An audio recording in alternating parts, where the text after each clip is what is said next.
Bom dia, povo de Deus, que a gloriosa paz do nosso Senhor Jesus Cristo seja sobre as vossas vidas. Um bom dia nesta manhã maravilhosa aqui na cidade de Mariporã. Vamos ver se eu consigo agora fazer essa live ao vivo, porque o sinal aqui está muito horrível, mas eu creio que Deus está na direção e no controle da minha e da sua vida. Palavra essa que eu quero apregoar nesta manhã encontra-se no livro de Jeremias, o profeta Jeremias, bem conhecido de todos, conhecido como o profeta chorão, o profeta que teve seu ministério mais na cisterna, mais na humilhação do que diante do sacerdote, diante de pessoas que poderiam admirá-lo como um homem de Deus. Hoje nós vemos muito isso. O altar do Senhor tem sido visto como um palco, não como um altar, não como a presença de Deus, mas a ilustração do homem, da pessoa, da mulher até muitas das vezes, do que do próprio homem de Deus ou do que a presença do nosso Senhor Jesus. Nós vamos ver o que Deus quer falar conosco nessa manhã. Eu tenho certeza que Deus vai de encontro à tua necessidade, aquilo que você está passando, um pouco corrido, meio cansado, mas creio que Deus há de falar profundamente em nossos corações. Jeremias capítulo 1, versículo 4 diz assim: Assim veio a mim a palavra do Senhor, dizendo: Antes que te formasse no ventre te conheci, e antes que saísse da madre te santifiquei as nações, te dei por profeta. Aleluia. Então disse eu: Senhor Deus, eis que não sei falar, porque ainda sou um menino. Mas o Senhor me disse: Não digas eu sou um menino, porque a todos a quem eu te enviar, irás, aleluia, e tudo quanto eu mandar, falarás. Coisa tremenda. Não tema diante deles, porque eu estou contigo para te livrar, diz o Senhor. Último versículo. Estendeu o Senhor a sua mão e tocou minha boca, e disse-me: O Senhor, eis que ponho minhas palavras na tua boca. Aleluia. Glorificado seja o nome do Senhor por esta mensagem. Quando nós olhamos para o livro de Jeremias, no capítulo 1, Deus nos mostra algo muito profundo, de que Deus está no controle, que nada foge do seu olhar, que tudo que Deus tem feito, Deus tem o controle. Deus sabe a hora certa, o momento certo. Deus abençoe a sua vida, Rosivaldo dos Santos, para te abençoar, para te dar a vitória. Jeremias aqui era filho de um sacerdote renomado, conhecido como Ilquias. Naquela época, esse sacerdote ele não era um homem temoroso, um homem que temia o Senhor. Ele fazia tudo aquilo que o rei queria, tudo aquilo que o povo queria. Quando nós olhamos para o capítulo 1, ali bem nos termos de Benjamim, na terra de Anatote, conhecida como o lugar de orações respondidas, nós podemos ver que algo estava desagradando ao nosso Deus. Tudo aquilo que Moisés conquistara, desde a época de Moisés, desde o sacerdócio, seu irmão Arão, algo era mais temoroso, algo era mais rígido. O sacerdote tinha algo diante da presença de Deus com temor. Não era de qualquer jeito. Não subia em qualquer lugar, não entrava em qualquer lugar de qualquer jeito. E hoje a gente vê que há algo diferente nos sacerdotes de hoje, nos pastores, sejam eles homens, sejam eles mulheres. O evangelho é um evangelho de oba-oba, um evangelho que tudo pode, um evangelho que massageia ego, não é um evangelho de cura, de libertação, de transformação, não é um evangelho que exalta, que abate, que nos mostra realmente que precisamos arrancar algo, tirar algo. Achamos que tudo está sem controle, que tudo é assim mesmo, e que Deus não está vendo, e que Deus ele não está se agradando de tudo que está acontecendo. Então certo é que nós olhamos no capítulo 1 de Jeremias, a gente vai perceber que Deus está no controle, mesmo passando por tudo aquilo, mesmo o sacerdote Ilquias fazendo tudo aquilo, diante de tudo que Moisés conquistara, diante de tudo aquilo que Josué conquistou, até os dias de hoje, podemos dizer assim, existem muitas coisas que não estão agradando a Deus. E nós podemos ver ali que Deus então chama Jeremias. Há sempre uma briga entre o que é sacerdote e o que é profeta. Muitas das vezes as pessoas confundem o ministério profético pelo simples fato de dar um pulo, rodopiar, ou falar em línguas, ou tremer, ou fazer alguma coisa diferente, achando que aquilo ali é o profeta. Realmente o profeta de Deus, ele tem comunhão com a palavra de Deus, ele tem intimidade com a palavra de Deus. E primeiramente, diante de tudo, a intimidade dele é com Deus e não com o homem. O profeta, ele não pode ser comprado como é comprado nos dias de hoje. Cada um faz aquilo que agrada, faz aquilo que vai massagear o ego do povo, não traz a verdade, que a verdade é que vai nos libertar, como diz a palavra do Senhor em João capítulo 8, versículo 32. Conhecereis a verdade, e a verdade vos libertará. Então Jeremias, ele foi escolhido não pelo homem, ele não foi escolhido por um sacerdote, ele foi escolhido por Deus. Então nós temos que entender que você somos escolhidos por Deus.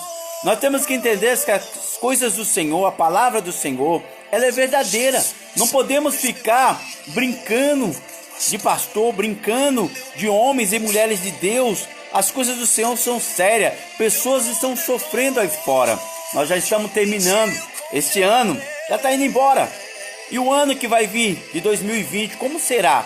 Muitas das vezes nós escutamos muitos profetas, até mesmo pastores, dizendo: este ano foi luta, esse ano foi isso, o próximo ano será de vitória. E quando nós entramos no próximo ano, também há luta. A certeza é que a luta ela vai existir, mas a vitória ela é certa em nome do nosso Senhor Jesus. Não existe vitória sem luta, mas é necessário que nós possamos nos preparar diante dessas lutas e estar preparado para a vinda do nosso Senhor Jesus.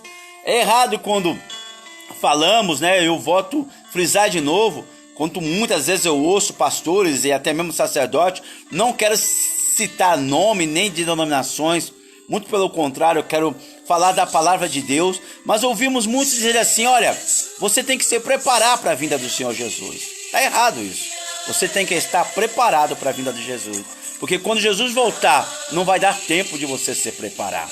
Então nós olhamos aqui, quando Deus chama Jeremias, Jeremias ainda é um menino, Jeremias ainda é uma criança, mas ele é filho de um sacerdote renomado da época. Seu pai, Euquias, era o sacerdote da época. Talvez Jeremias estava sendo preparado para ser um sacerdote. E o que seria um sacerdote, pastor? O sacerdote é aquele que pegava do povo, se preparava na época de Arão, que era algo muito estreito, porque o sacerdote naquela época, segundo os relatos, ele era amarrado com uma corda em volta da sua cintura, e havia sinos nas vestes, na orla do seu vestido, e até mesmo amarrado em seu calcanhar. Por quê? Porque quando o sacerdote entrava no Santo do Santo, no lugar que ele teria que entrar, se ele estivesse errado, se ele tivesse um pecado, ele morreria ali. Nós precisamos disso, querido.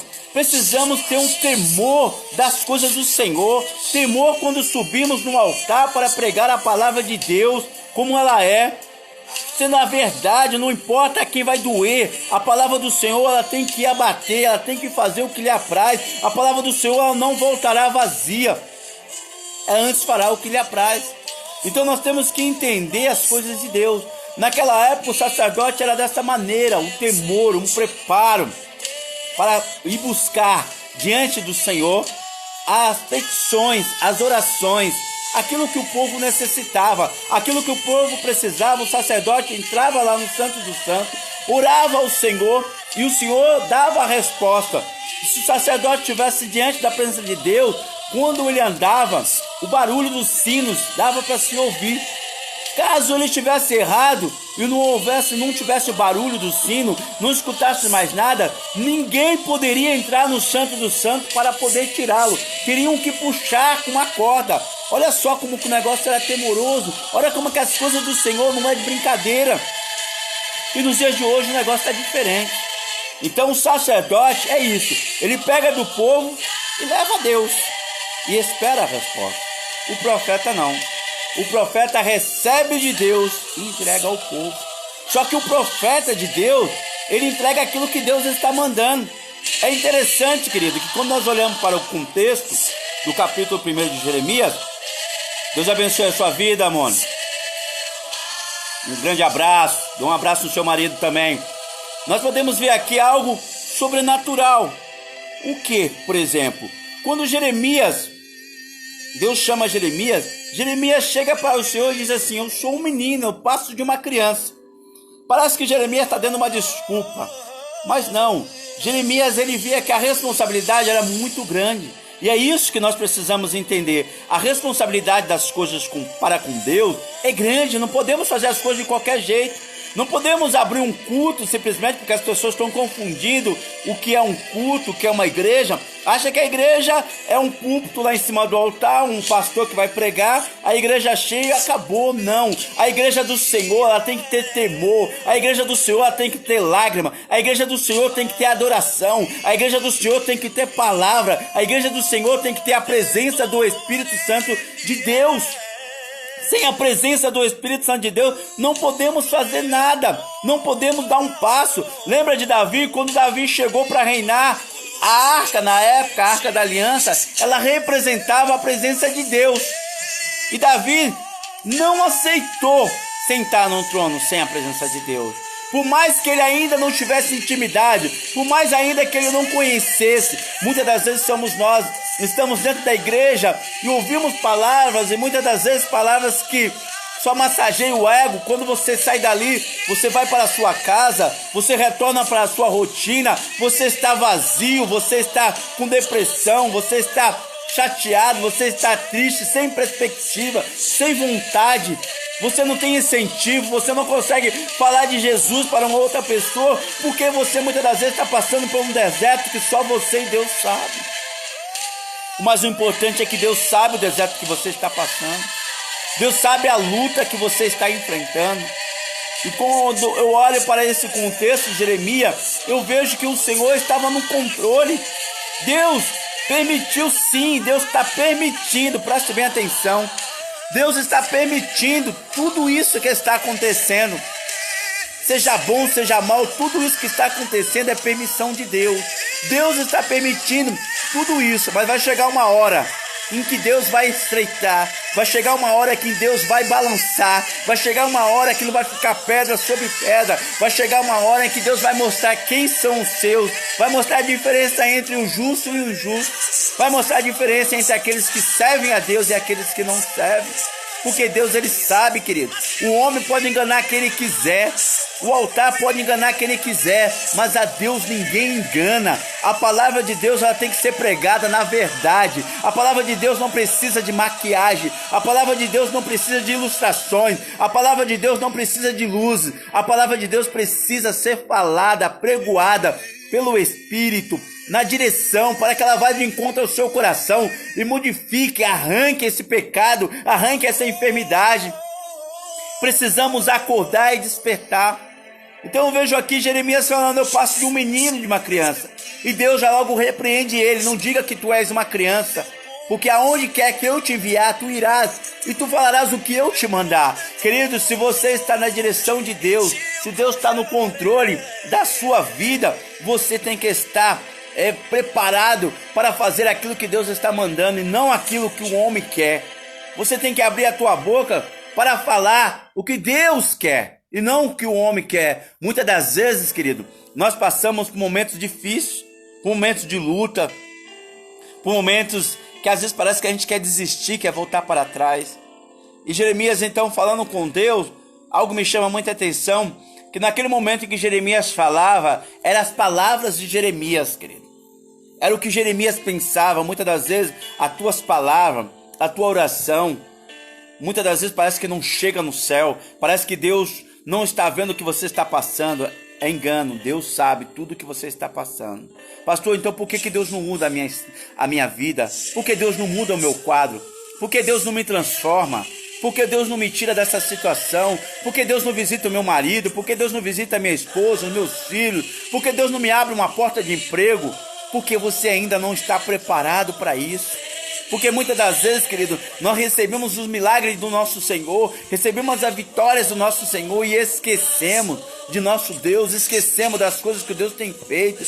Muitas das vezes a gente vê homens e mulheres aí, querido, brincando com o Evangelho, brincando, querido, com aquilo que é precioso, que é mais precioso do que tudo, que é a palavra de Deus.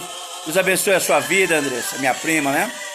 Deus te abençoe, minha querida. Dê um abraço em todos aí. Então precisamos despertar. E aqui no contexto, a gente vai ver algo interessante. Quando se fala de Anatote, Anatote é o lugar de orações respondidas. Querido, sem demagogia, sem medo de falar. A igreja, querido, que se chama a Igreja do Senhor, ela não pode ser um lugar, querido, frio. Ela não pode ser um lugar de opressão, de depressão, de briga, de contenda. A igreja do Senhor, ela tem que ter a palavra. A igreja do Senhor, ela tem que ter, querido, a essência. Ela tem que ter o poder do Espírito Santo, a presença do Espírito Santo. Quando você entra dentro da igreja, você tem que sentir a presença de Deus. Você tem que sair daí com as tuas orações respondidas. Você tem que sair daí com a sua vitória, com a sua cura, com a sua libertação. E por que isso não tem acontecido, querido? Por que nos dias de hoje não tem acontecido isso? Vou falar, porque há pecados ocultos, porque a brincadeira não adianta. A palavra de Deus fala lá em Hebreus capítulo 11, no versículo 6, diz assim: ora, de fato, sem fé é impossível agradar a Deus. Olha o que está dizendo: sem fé é impossível agradar a Deus, pois é necessário que aquele que se aproxima diante de Deus creia que Ele existe e que é galardoador daqueles que o buscam. Olha o que a palavra de Deus está dizendo, que sem fé eu não tenho como agradar a Deus. Do que adianta então eu estar dentro de um lugar sem fé? Do que adianta eu caminhar sem fé? Do que adianta eu querer pregar a palavra do Senhor sem fé? Do que adianta eu querer fazer uma ilustração porque eu tenho um espaço, porque talvez eu tenha um dinheiro, e eu vou ter um templo, eu tenho um lugar, as pessoas vão estar ali, e eu vou pregar 2 horinhas, eu vou pregar 1h30, vamos tocar um louvor, uma palavra e acabou, e você vai embora para a tua casa. Não é isso, querido. Já quero estar encerrando essa live, mas antes de encerrar, vou falar tudo que Deus está passando aqui ao meu coração. Quando nós olhamos para Atos capítulo 3, a Bíblia diz assim, que Atos é a promessa. Capítulo 1 de Atos mostra que é a promessa. Mostra que Jesus está ali diante dos seus discípulos, diante daquela multidão, e de repente Jesus vai flutuando, querido. Isso não é um conto de história, isso não é carochinha, isso é a realidade, é a certeza. Então nós podemos ver o que? Jesus estava flutuando, subindo, e todos eles estavam vendo Jesus subindo, desaparecendo nos ares, indo para a glória, indo para a direita de Deus Pai, indo porque Ele cumpriu a missão dEle, porque Ele morreu por mim na cruz do Calvário, morreu por você na cruz do Calvário. Jesus foi ultrajado, Jesus foi humilhado, Jesus foi cuspido, Jesus foi chicoteado, mas pelas suas pisaduras nós somos sarados, somos curados. Verdadeiramente Ele levou sobre si as nossas maldições, as nossas dores. Eu não aceito, querido, um crente, uma pessoa que confessa a Deus, que tem Jesus no coração, vivendo uma vida de maldição, vivendo uma vida de enfermidade, uma vida, querido, existe luta sim, existe uma prova, mas essa prova, ela tem um tempo certo para que ela passe. Não é necessário você estar numa prova de 30, de 20, de 40 anos e nada muda na sua vida. Isso eu não concordo. Você pode estar passando por um problema de enfermidade, pode estar passando por um desemprego, talvez você está passando por um problema familiar, mas Deus vai mudar esse quadro, Deus vai reverter esse quadro em nome do Senhor Jesus, e Ele vai te dar a vitória. Então Atos era o que? A promessa. Jesus subindo dizendo: eu mandarei um outro Consolador, eu mandarei o Espírito Santo que está conosco, querido. Foi Jesus que nos mandou, Ele está conosco, é o Espírito Santo de Deus. E eles vendo tudo aquilo, 2 varões param perto dele e dizem assim: esse que vocês estão vendo subir, ele voltará. Querido, Jesus voltará, só que ele não vai pisar nesta terra, ele vai nos encontrar nos ares, no céu. Nós também vamos subir, nós vamos encontrar com o nosso Senhor Jesus. Então Atos capítulo 2 é o cumprimento da promessa, que o Espírito Santo vem e reparte sobre eles línguas de fogo, todos eles são tomados pelo poder do Espírito Santo. A igreja precisa disso, é do poder. Eu não estou falando de bagunça, de invenção. Pessoas sem controle, pessoas perturbadas emocionalmente, pessoas sem direção. Não brinque com as coisas do Espírito Santo. As coisas do Espírito Santo é séria. Não brinque com o Espírito Santo porque has de pagar um preço muito alto. Porque nada ainda está acontecendo, mas vai acontecer. Porque eu tenho por certeza que o nosso Deus, Ele está no controle. Ele é onisciente, é onipotente, é onipresente. Aqui em Atos capítulo 3, para a gente terminar, mostra então o que? O Espírito Santo de Deus na vida de Pedro e na vida de João. Mostra a igreja de Deus em ação, dando continuidade. A Bíblia diz que em Atos capítulo 3, Pedro e João, eles desciam a hora nona, a hora da oração. Querido, é importante que você ore, é importante que você tenha uma vida de oração, é importante que você tenha uma busca na presença de Deus, que é necessário que você pegue a Bíblia, a palavra de Deus, é necessário que você tenha uma vida de jejum, de separação, de busca, de entrega, de humilhação, de arrependimento. Ainda há tempo, põe a tua cara no pó, quem sabe ainda haja esperança. E aqui eu vejo que esses dois homens descendo, a hora nona, a hora da oração. E no momento em que eles desciam, a Bíblia diz que eles depararam com um coxo. E esse coxo estava ali diante da porta formosa. Aquele homem sofria, porque ele não tinha perspectiva, ele não tinha esperança, ele não tinha futuro, ele nasceu aleijado.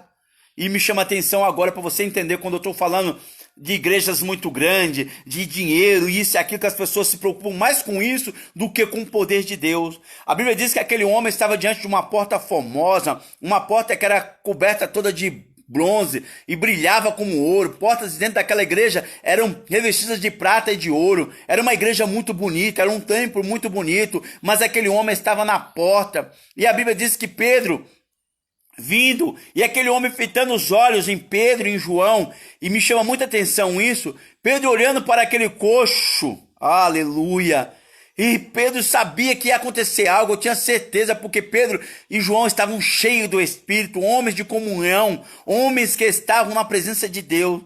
Aquele coxo então, ao olhar para Pedro e João, esperando uma esmola, muitas das vezes é você, é eu, somos nós dentro da igreja esperando migalha, esperando alguma coisinha para poder sair bem. Não, querido, nós temos que receber por completo o poder de Deus, o poder que restaura, que renova, que transforma, que cura, que faz você andar, que faz você sair desse anonimato, dessa depressão, dessa tristeza. Aquele homem não sabia o que ia acontecer. Quando eles esperavam receber de Pedro algo, uma esmola talvez, mas Pedro olha para ele e diz assim, olha para nós. Pedro chama a responsabilidade. Precisamos de homens e mulheres de Deus que tenham responsabilidade, que chamem a responsabilidade para vocês no sentido de pregar a palavra como ela é.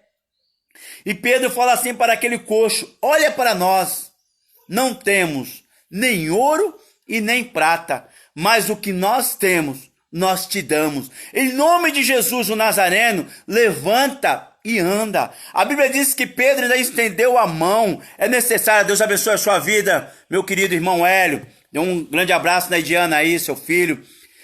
A Bíblia diz que Pedro estendeu a mão para aquele coxo, para colocá-lo de pé, para que ele pudesse se erguer, segundo a palavra do Senhor, que se encontra no livro de Atos, capítulo 3, a Bíblia diz que os artelhos se firmaram. Preste bem atenção, querido, que eu já estou terminando. E aquele homem ficou de pé pelo poder que há no nome do Senhor Jesus, pela autoridade que há no nome do Senhor Jesus. Eu quero que você receba sobre a tua vida esta cura, esta libertação, essa transformação, essa renovação, que o câncer, que a AIDS, que a tuberculose, que a enfermidade, seja qualquer doença, que ela saia agora pelo poder que há no nome de Jesus. Este nome tem poder, querido.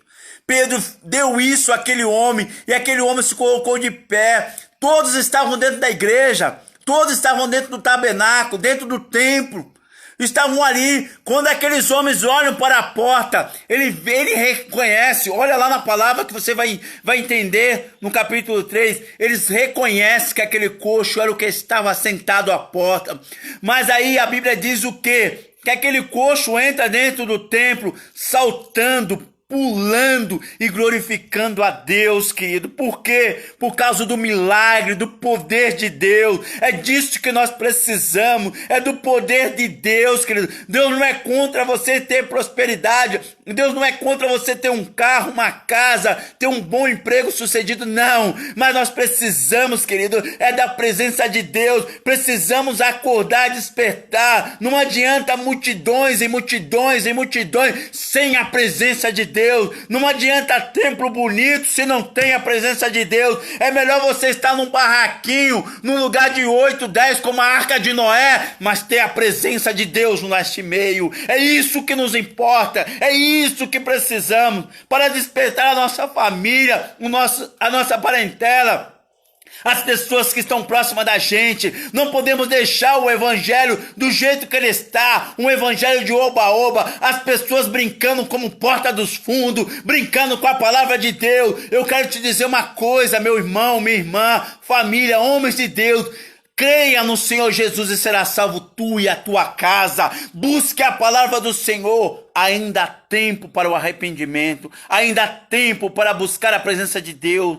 Precisamos disso. Foi isso que aconteceu na vida de Jeremias. Deus abençoe a sua vida, Alexandre Alves. Saudade, meu querido. Nós precisamos entender. Quero concluir mais alguns minutinhos para concluir aqui. Quando eu li e apregoei o livro de Jeremias, Jeremias deu a desculpa que ele era criança, que ainda ele não passava de uma criança, e Deus repreende ele, dizendo: aonde quer que ele fosse, Deus estaria com ele, Deus ia livrar. E assim eu quero dizer para você, meu irmão, minha irmã, Deus vai te livrar, Deus vai estar contigo. Seja verdadeiro, não importa, querido, se as pessoas não vão gostar. Ninguém gostava de Jeremias, ninguém aceitava Jeremias, ninguém aceitava o profeta. O ministério de Jeremias foi numa cisterna, foi num buraco, foi na humilhação, mas tudo aquilo que Jeremias abriu a boca para falar, Deus cumpriu. É disso que nós precisamos, do cumprimento da palavra. Pastor, mas muitas pessoas têm profetizado na minha vida e ainda não cumpriu. Ainda não cumpriu porque você não está preparado. Deus não vai fazer as coisas dele de qualquer jeito. Houve um tempo, Jeremias falou durante 23 anos, aquele povo não aceitava. E muitos nos dias de hoje é assim, eles não aceitam a palavra de Deus como ela é. Agora, para concluir, e no mesmo momento, Deus estende a mão, querido. Quando Deus estender a mão e quando Deus levantar do seu trono, você pode ter certeza, querido, que tudo há de se prostrar diante do seu Filho amado, diante do nosso Senhor Jesus, porque a palavra de Deus diz que todo joelho se dobrará e confessará que Jesus é o Senhor. Então creia nisso. Jeremias, ele, naquele momento, quando ele fala, eram só as palavras dele. Mas a palavra de Deus diz lá em Jeremias, no capítulo 1, que o Senhor estendeu a mão e tocou na boca de Jeremias. E diz: eis que coloco em tuas bocas as minhas palavras. O que eu aprendo aqui?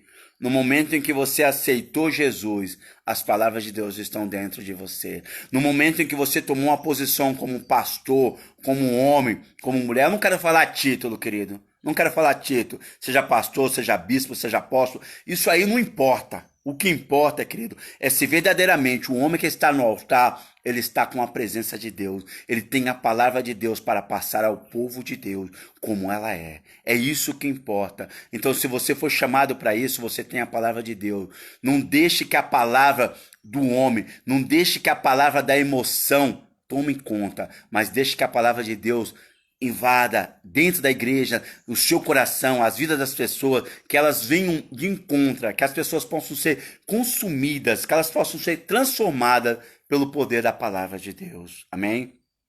Que Deus abençoe a todos, uma gloriosa paz para todos nesta linda manhã. Já estou saindo aqui de Marimporã, volto na sexta-feira, que vamos ter a nossa confraternização aqui. Eu tenho certeza, em nome do Senhor Jesus, que será algo tremendo da presença de Deus, separar um pouquinho aí para estar diante do nosso Senhor.